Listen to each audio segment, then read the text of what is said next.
Querido, abra sua Bíblia em Lucas capítulo 2. Nós temos falado acerca de algumas mensagens de alguns jovens que fizeram grandes coisas, que mudaram o mundo na sua época. Agora, queridos, teve uma pessoa em especial que veio nessa terra e que mudou o mundo como nenhuma outra pessoa. Quem foi esse homem? Quem foi esse homem? Jesus. Exatamente, queridos. Jesus, ele foi alguém que não foi mais um que mudou o mundo, mas Jesus, ele mudou o mundo de uma maneira que nenhuma outra pessoa fez antes e nem depois. E hoje nós vamos aprender um pouco com o próprio Jesus. Quantos aqui sabem que Jesus já foi jovem? Levanta a mão. Tem gente que pensa que Jesus nasceu pronto, né? Foi um clone, clonaram ele, já nasceu adulto, já barbudo. Não, queridos, Jesus foi um bebê. Quantos aqui sabem que Jesus já foi um bebê? Jesus precisou que trocassem a fralda dele. É estranho pensarmos sobre isso, né? Nós não estamos muito habituados a imaginar Jesus como uma criança, né? E hoje, enquanto eu preparava essa mensagem, eu comecei a pensar em Jesus como uma criança.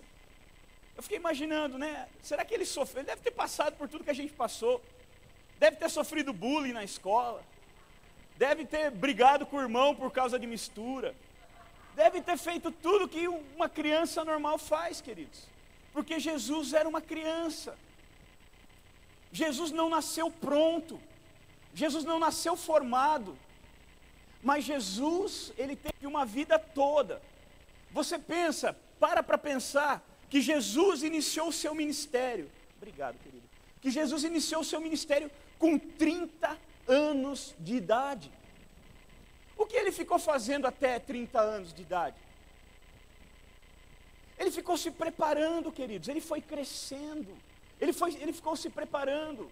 Ele ficou em treinamento. Ele foi conhecendo ao Pai. Ele foi tendo experiências com Deus, assim como eu e você estamos fazendo aqui agora. Nós estamos aqui para quê? Apenas para oba-oba? Não tinha lugar melhor para ir, então nós viemos aqui? Não, de forma nenhuma. Nós estamos aqui porque, assim como Jesus, nós também não nascemos prontos. Nós estamos nos aprontando, nós estamos nos formando, nós estamos aprendendo, nós estamos desenvolvendo o Cristo, o Deus que há em nós. Por isso que nós estamos aqui. Porque nós não nascemos prontos, não nascemos santos, não nascemos conhecedores da verdade. Não nascemos. Nós nascemos simples, humildes, insignificantes quanto qualquer outro ser humano. E Jesus, apesar de ter sido gerado de uma forma diferente, queridos, ele passou por todas as coisas que você passou e que eu passei. Certamente ele também, quando era criança, chorava, talvez fazia uma birrinha de vez em quando, né? Fazia uma cara feia quando comia uma coisa que não gostava. Ele era uma criança, mas ele foi crescendo. Ele foi crescendo, diga, ele foi crescendo. Diga, foi crescendo mais. Diga, e mais ainda. Diga, assim como eu. E nós vamos aprender um pouco com Jesus, com o jovem Jesus, com o garoto Jesus.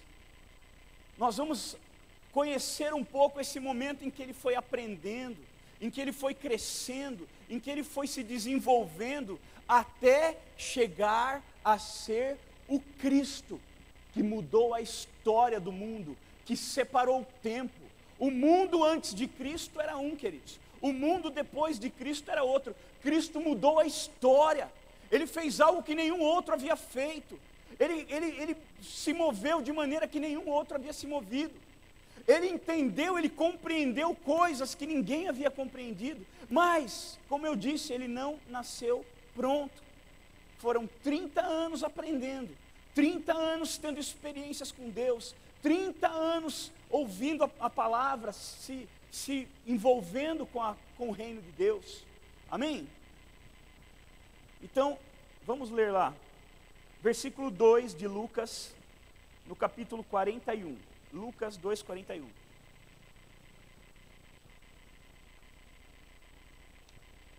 Glória a Deus. Juninho, põe na NTLH para a gente.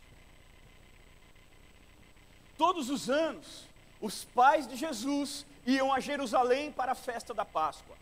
Quando Jesus tinha 12 anos, eles foram à festa conforme o seu costume. Depois que a festa acabou, eles começaram a viagem de volta para casa. Mas Jesus tinha ficado em Jerusalém e os seus pais não sabiam disso. Eles pensavam que ele estivesse no grupo de pessoas que vinha voltando e por isso viajaram o dia todo. Então começaram a procurá-lo entre os parentes e amigos. Como não o encontraram, voltaram a Jerusalém para procurá-lo. 3 dias depois, diga, 3 dias depois, glória a Deus, 3 dias depois encontraram um menino num dos pátios do templo, sentado no meio dos mestres da lei, ouvindo-os, diga, ouvindo-os, diga, e fazendo perguntas a eles. Glória a Deus. Versículo 47. Todos os que o ouviam estavam muito admirados com a sua inteligência e com as respostas que dava. Quando os pais viram o menino, também ficaram admirados. E a sua mãe lhe disse: meu filho, por que foi que você fez isso conosco? O seu pai e eu estávamos muito aflitos procurando você. E Jesus respondeu: por que vocês estavam me procurando? Não sabiam que eu deveria estar na casa do meu pai? Coloca na RA o versículo 49, por favor. Põe na RC. Deixa eu ver qual dessas versões. Muito bem. E ele lhes disse: por que é que me procuráveis? Não sabeis que me convém tratar dos negócios de meu pai? E eles não compreenderam as palavras que lhe dizia. E desceu com eles, e foi para Nazaré, e era-lhes sujeito. E sua mãe guardava no coração todas essas coisas. E crescia Jesus em sabedoria, em estatura e em graça para com Deus e os homens. Aleluia.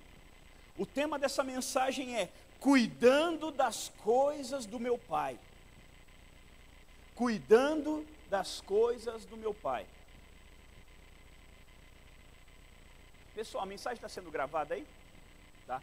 Queridos, estamos concluindo o site e todas as mensagens que forem ministradas aqui, elas vão subir para o site. Em pouco tempo essas mensagens vão estar disponíveis. Então, se você quiser ouvir novamente, de repente, puxa, a palavra mexeu tanto comigo, eu quero ouvir de novo, ou houve uma parte que eu não entendi, quero ouvir de novo, ou quero compartilhar. Então, você pode acessar o site e ouvir as mensagens, tá bom? Nós estamos terminando já, estamos nos finalmente, e muito em breve nós teremos mais esse recurso. Teremos uma dispensa espiritual. Você vai lá e vai pegar o que você quer comer. Oh, glória! Aleluia! Amém? Agora, queridos, vamos pensar mais um pouquinho, né? Como era o jovem que mudaria o mundo? Como era o jovem? A turma viu o menininho lá correndo, com o narizinho escorrendo, barrigudinho. Quem ia imaginar que aquele garoto ia crescer, queridos? E ele ia ser o Cristo, ele era o enviado de Deus, o Messias que haveria de vir e libertar o povo. Né? Às vezes a gente vê uma criança e a gente não sabe o que vai dar isso. De repente aqui estão os futuros pastores de multidões. Como eu olho para vocês hoje, jovens. Há um tempo atrás eu estava sentado aí, com os olhões esbugalhados, igual vocês, olhando para o Márcio Mêndola, que era o meu líder de jovens, e ele pregando para mim. Né? E hoje, alguns anos depois, eu estou aqui pregando para uma nova geração. E daqui a um tempo, vocês estarão aqui pregando para uma nova geração. É assim que funciona. Então, quando as pessoas olham para você, às vezes elas não dão nada. Diga para quem está ao teu lado: você não me conhece. Diga: você não sabe aonde eu vou parar. E Jesus, queridos, Jesus da mesma forma, da mesma maneira, ele agia. Quem olhava para Jesus não acreditava. Tanto que certa vez a Bíblia diz que ele foi pregar ali na sua cidade, e ele não conseguiu operar, senão poucos sinais, por causa da incredulidade daquele povo. As pessoas olhavam para ele e diziam assim: esse aí não é o filho da Maria? Não é o filho do Zé? O Zé Carpinteiro? Esse menino aí não ficava carregando tora para cima e para baixo com o pai dele, tudo sujo de pó de serra? Não era ele? Ele não é irmão do fulano, da ciclana? Não é ele que a gente batia lá na escola? Lembra? Jogando bola, ruim de bola, perna de pau, não era ele? Então, queridos, eles olhavam para o menino e não entendiam que aquele menino havia mudado, que aquele menino havia sido transformado, que aquele menino havia tido experiências com Deus, que aquele menino agora era doido, ele estava se preparando. Olha a loucura que ele fez. Todo mundo foi embora e ele ficou. E ainda fala: mas por que vocês estavam procurando? Né? Como quem diz, menino de 12 anos, fica para trás. 3 dias depois foram dar falta dele. Devia ser um anjo aquele menino. Foram dar falta dele 3 dias depois, queridos. Quando chegaram, ele estava lá, 12 anos, sentado no templo, com os amiguinhos, com a galerinha. Não, com os mestres da lei, ouvindo e questionando. E nós vamos falar um pouco disso, queridos. São os nossos comportamentos que fazem de nós jovens, homens, mulheres que vão mudar o mundo, né? Eu quero falar, um homem de Deus, ele é formado por algumas coisas. Existem algumas características que formam um homem, uma mulher de Deus, né? Independente da idade, seja jovem, seja ancião, seja criança. Olha o versículo 43, que interessante. O primeiro ponto aí. Primeiro ponto, a primeira característica que forma uma pessoa de Deus, uma pessoa que vai mudar o mundo. Versículo 46. 3 dias depois, o acharam no templo, assentado no meio dos doutores, ouvindo-os e interrogando-os. Queridos, o primeiro ponto é a cobertura e a companhia, porque essas duas coisas caminham juntas. A minha cobertura espiritual direta hoje na igreja é o pastor Jonas. Eu sou discípulo direto do pastor Jonas. Então, ele é a minha cobertura. Eu tenho outras coberturas, o pastor Narciso e mais alguns. Na verdade, todo o presbitério é minha cobertura, mas o pastor Jonas é o meu discipulador. Então, é nele que eu corro quando o sapato aperta. Quando eu tenho alguma dúvida, quando eu entro em crise, então é com ele que eu corro. Jonas, está acontecendo isso, não sei como resolver, como é que faz? Isso é uma cobertura, mas também é minha companhia. Eu tenho andado com ele, tenho aprendido com ele. O mundo diz que tem uma frase que diz que você é fruto do meio, você é produto do meio que você vive, né? A ocasião faz o ladrão. Então, se você anda com um bandido, você é bandido. Se você anda com gente boa, você é gente boa. O mundo tem essa, e de certa forma é verdade, queridos. As companhias que você tem, elas vão te influenciar a ser alguma coisa. Se você anda com pessoas de Deus, automaticamente você vai ser de Deus. Eu me lembro que eu vivi uma experiência assim, porque quando eu me converti, eu ainda fumava cigarro. E quando eu estava na igreja, eu não sentia vontade de fumar. Mas quando eu saía lá fora, eu sentia. Por quê? Porque aqui ninguém fumava, então eu não lembrava de cigarro quando eu estava aqui. Mas quando eu saía lá fora, eu já via um cigarrão na mão, na hora eu lembrava, está na hora de fumar. E acendia um cigarro. E tanto que eu larguei do cigarro, eu parei de fumar em um acampamento de carnaval. Eu entrei aqui na sexta-feira, eu falei, vou ficar 4 dias sem vontade de fumar, então eu vou aproveitar para parar de uma vez. E eu fumei na sexta-feira à tarde, nunca mais, de lá para cá, nunca mais fumei. Porque eu vim para cá, fiquei 4 dias com boas influências, com pessoas que não fumavam, que não me instigavam àquele vício. E passei 4 dias, quando eu saí daqui eu só dei continuidade. Graças a Deus fui liberto. Já estou há 13 anos sem fumar, graças a Deus. Por quê? Por causa das companhias. Jesus, ele não estava no templo com a molecada pichando o templo, pendurado no lustre e quebrando janela. Ele não estava fazendo isso. Ele não estava fazendo isso. Ele estava com coberturas espirituais. Aqueles homens que eles estavam, os mestres da lei, eles eram cobertura espiritual. Eles é que conheciam a lei. Eles é que tinham as respostas que Jesus queria. Não era a molecada que tinha resposta, era eles. Eles tinham o ensino, eles tinham o conhecimento que Jesus queria. Porque para você mudar o mundo, primeiro você tem que ter conhecimento. Tem muita gente que fala assim, vamos, Jesus. E aí o cara do lado do mundo fala, mas quem é Jesus? Então vamos lá na igreja que tem um pregador lá que ele fala do Jesus. Vamos lá para você ouvir falar de Jesus. Porque não conhece, não sabe nada. Não consegue nem transferir para outros, porque não conhece. Aí eu pergunto, querido, com quem você tem andado na igreja? Quem são as suas companhias aqui? Você tem tido companhias que têm o que acrescentar? Por isso a importância do discipulado, queridos. Por isso que nós orientamos todos a buscarem um discipulador, uma discipuladora. Porque quando você tem um discipulador, primeiro, você tem uma ótima companhia. Quem tem um discipulador já tem uma ótima companhia. Tem um homem, uma mulher de Deus para andar junto.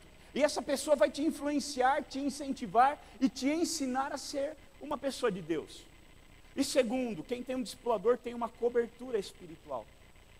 Ele está sendo coberto de oração. Ele tem aonde correr quando as coisas estão mal. Quando a coisa aperta, ele corre lá e, cara, eu preciso abrir o coração, tem acontecendo algumas coisas. Eu estou confuso, não sei como agir. Me perguntaram isso, eu não sei, não soube responder, eu preciso levar a resposta. Ora por mim, cara, eu estou fraco numa área, eu estou desanimado, eu estou cansado, ora por mim, me ajuda em oração. Então a primeira característica que faz de alguém, um homem, uma mulher de Deus, um jovem de Deus, que vai mudar o mundo, alguém que tem condições de mudar o mundo. Jesus mudou o mundo, mas não mudou o mundo com 1 ano de idade. Não mudou o mundo com 2 anos. Não mudou o mundo com 3. Não mudou o mundo com 15. Não mudou o mundo com 20. Chegou o momento de mudar o mundo. Houve um momento em que ele sozinho mudou o mundo. Às vezes nós falamos de mudar o mundo, em tantos que nós somos, já parece um desafio grande. Você imagina para alguém sozinho mudar o mundo. Jesus fez, mas ele não era uma pessoa qualquer, porque pessoas comuns não mudam nem o seu próprio mundo. Se você está notando isso, não perca a oportunidade. Pessoas comuns não mudam nem o seu próprio mundo. Pessoas de Deus mudam o seu mundo e mudam o mundo de quem está à sua volta. Pessoas de Deus, não pessoas comuns. Eu vou viver de qualquer jeito, vou mudar o mundo. Se mudar, vai mudar para pior. Para mudar o mundo para melhor, para mudar as próximas gerações, nós temos que ter algumas características. E essa é a primeira delas, as tuas companhias e a tua cobertura. Abra rapidamente em Provérbio 13, 20.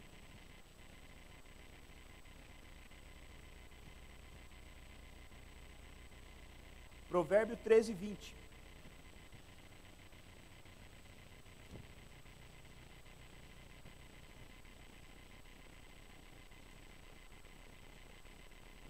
Diz assim: quem anda com o sábio, de novo, quem anda com os sábios, quem anda com os sábios, quem anda com os sábios,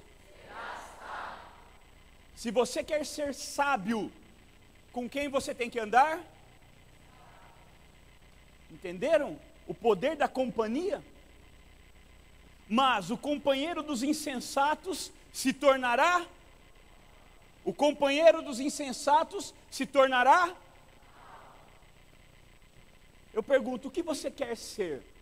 Mal ou sábio? Porque é só eu olhar para quem você está andando. É só eu olhar para as tuas companhias que eu sei quem você quer ser. É só eu ver quem tem andado do teu lado, com quem você tem compartilhado. Se você tem compartilhado com pessoas sábias, com pessoas de Deus, você está sendo buscando ser um jovem de Deus. Mas se você estiver andando com gente atrapalhado, eu sei que você vai estar caminhando para ser um atrapalhado também. Então tem que tomar muito cuidado com isso, queridos. As tuas companhias e a tua cobertura faz toda a diferença. Segunda característica de um homem, uma mulher de Deus. Versículo 49. Lucas 2, 49.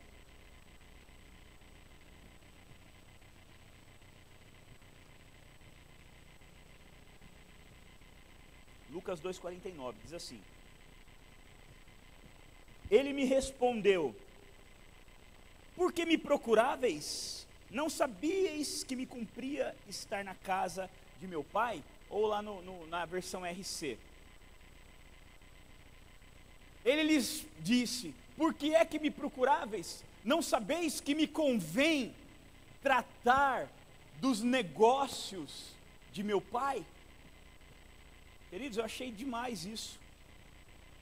Segundo ponto que faz de alguém, segunda característica que faz de um jovem, um homem, uma mulher de Deus, é priorizar a obra de Deus.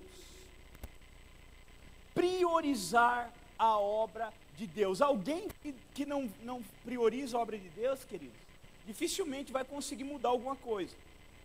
Porque se você prioriza o teu trabalho, por exemplo, os que trabalham, então o teu trabalho dificilmente você vai conseguir mudar o mundo.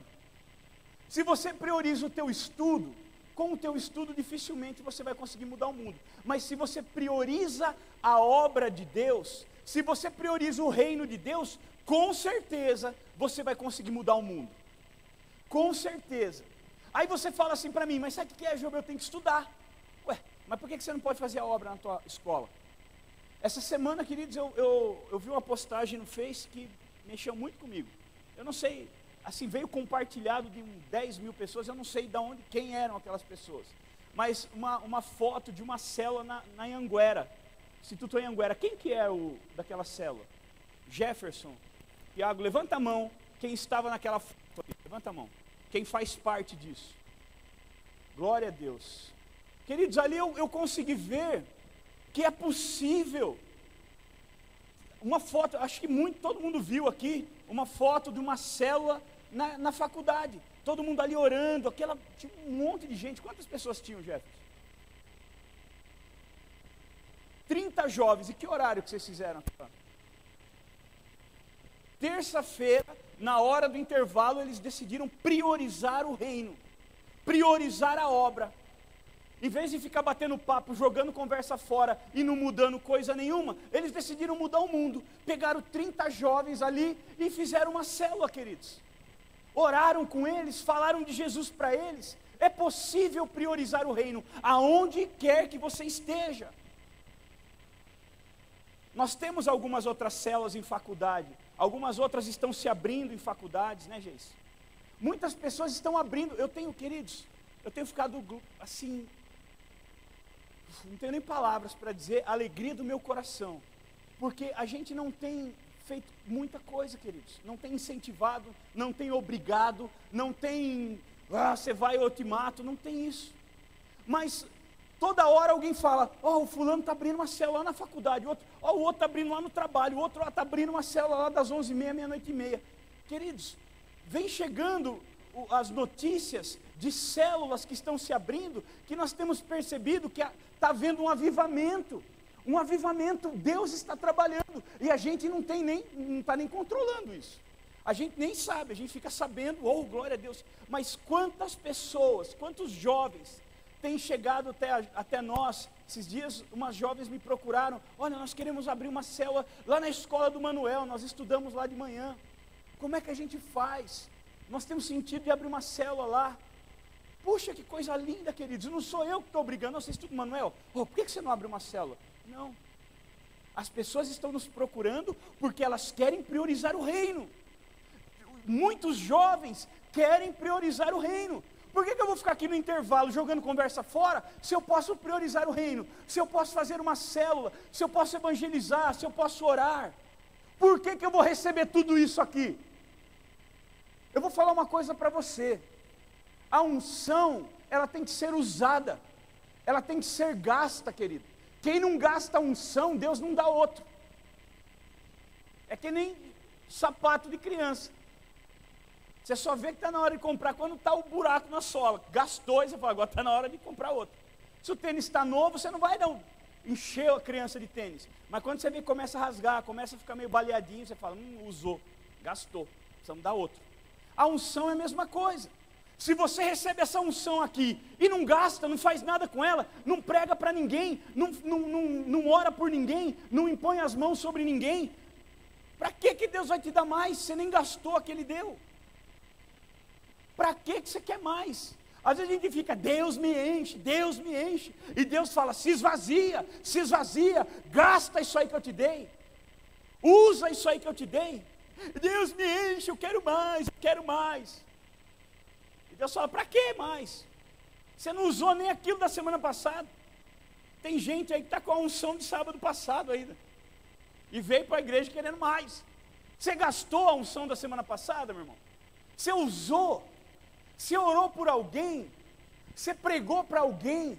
Você influenciou alguém? Se não usou, para que mais? Você já está com até a tampa de unção. Mas experimenta gastar, começa a gastar unção. Pega que amanhã já sai, pega essa unção que você recebeu, já começa. Segunda-feira você gasta um pouco, terça-feira você gasta um pouco. Você tem que chegar aqui vazio, querido. Você tem que chegar aqui vazio. Fala, Deus, acabou, quero mais. Aí Deus enche de novo. E aí na outra semana você vai. Segunda gasta um pouco, terça gasta um pouco. É que nem você chegar com o tanque cheio e falar para o cara, completa. Ele vai falar, amigo, não cabe, está cheio. Né? Não dá. Roda, gasta essa gasolina, depois você volta aqui. E está cheio de crente que chega de sábado aqui, cheio de jovem, e fala, Deus, completa agora. E dá a chave da vida na mão de Deus, fala, está aqui a chave da minha vida, enche o tanque. E aí Deus manda o anjo, como chama quem trabalha no posto? Frentista. Deus manda o anjo frentista, a hora que ele abre a tampa, ele fala, está cheio ainda. Não usou, ele não rodou, não fez nada com a unção, não gastou. Aí ele devolve a chave e fala, filho, o tanque está cheio, gasta aí, depois você volta.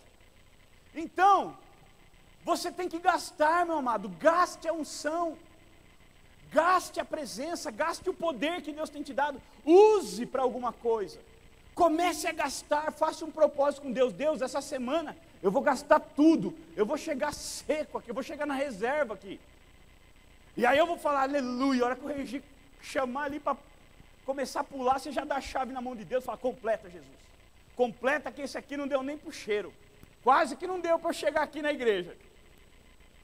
Eu vim na reserva, eu vim só no cheirinho, completa. E aí vai o anjão lá e tchá, e aí você cai, você chora, você vira no giraia. Por quê? Porque Deus está completando. Agora chega com o tanque cheio e fala, vai Deus, completa. Deus fala, completar o quê, meu irmão? Não cabe nada aí, meu filho. Gasta isso aí que eu estou te dando. Amém? Tem alguém aqui que vai gastar tudo essa semana? Tem alguém que vai chegar sábado que vem na reserva aqui? Oh, aleluia, aleluia, glória a Deus. Sábado que vem, querido, eu quero todo mundo na reserva, hein? Quero todo mundo aqui chegar, se estiver empurrando, vem com a gente, liga, a gente vem empurrando você para cá, se acabar tudo. Porque aí você vai ver Deus te encher, aí você vai sair daqui louco, transbordando. Então priorize a obra, ou seja, cuide das coisas do seu Pai. Priorizar a obra é cuidar das coisas do seu Pai Celestial, é cuidar das coisas de Deus. Quando você coloca as coisas do teu Pai, quando você cuida das coisas do teu Pai, o teu Pai, queridos, Ele cuida também das suas. Quando você cuida das coisas do seu Pai, o seu Pai cuida das suas. Eu achei linda essa resposta de Jesus. Por que está me procurando? Você não sabe que eu tenho que cuidar das coisas do meu Pai? Quem cuida das coisas do Pai cresce. Quem cuida das coisas do Pai rompe. Quem cuida das coisas do Pai vira gente de Deus. Quem cuida das coisas do Pai muda o mundo. Sabe quem vai mudar o mundo? Quem cuidar das coisas do Pai.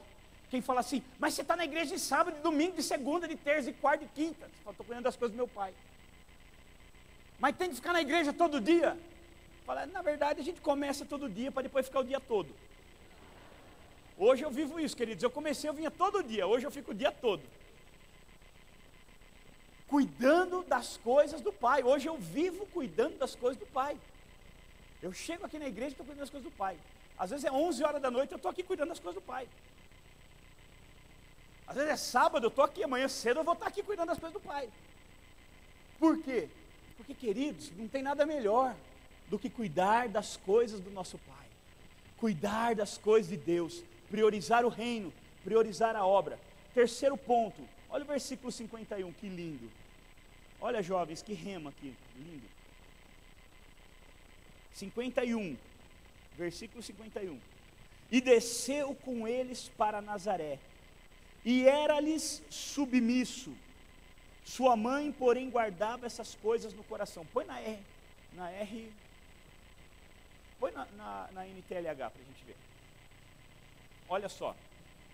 Então Jesus voltou com seus pais para Nazaré e continuava a ser obediente a eles. Queridos, esse ponto é tremendo também. Isso fala de estabilidade familiar. Diga, estabilidade familiar. Eu não posso cuidar das coisas do meu pai celestial se eu não conseguir cuidar das coisas do meu pai natural, querido. Se o meu pai que me dá uma chinelada eu já não cuido, você imagina Deus. Não, eu vou cuidar das coisas do reino. E às vezes seu pai fala, poxa, dá um pouco aqui, querido. Ô, dá um pouco para mim, me ajuda aqui. Dá tanto para a igreja, e não tem pai que odeia a igreja. Tem pai que odeia a igreja. Você fala, tem a igreja, ele fala, a igreja disputa comigo. O meu filho na igreja, ele é uma disposição só. Mas em casa, né? Em casa é terrível. Amém? Ah, Jober, mas não é para buscar Deus? É, claro que é.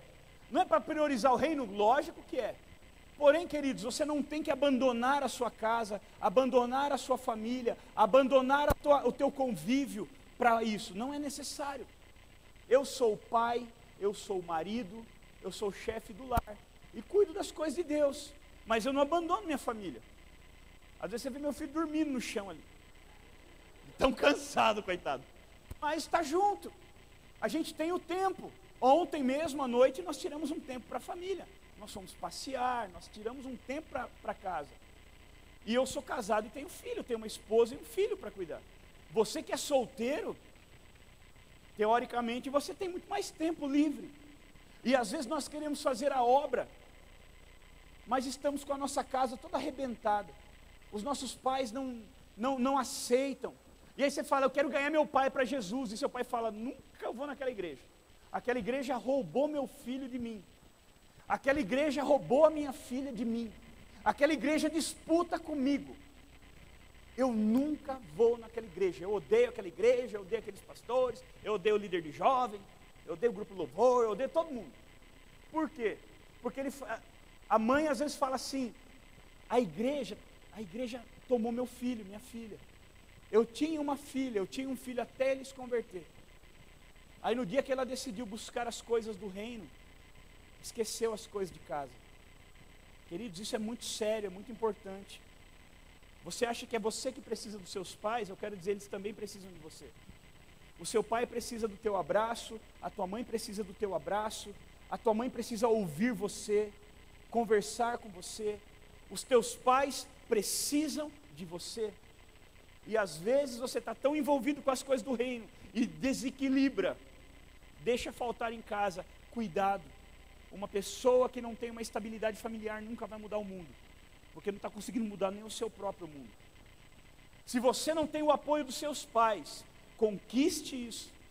Se o teu pai, se essa mensagem está dando que nem um soco na tua cara, que nem o soco do Anderson Silva, é porque Deus está falando com você.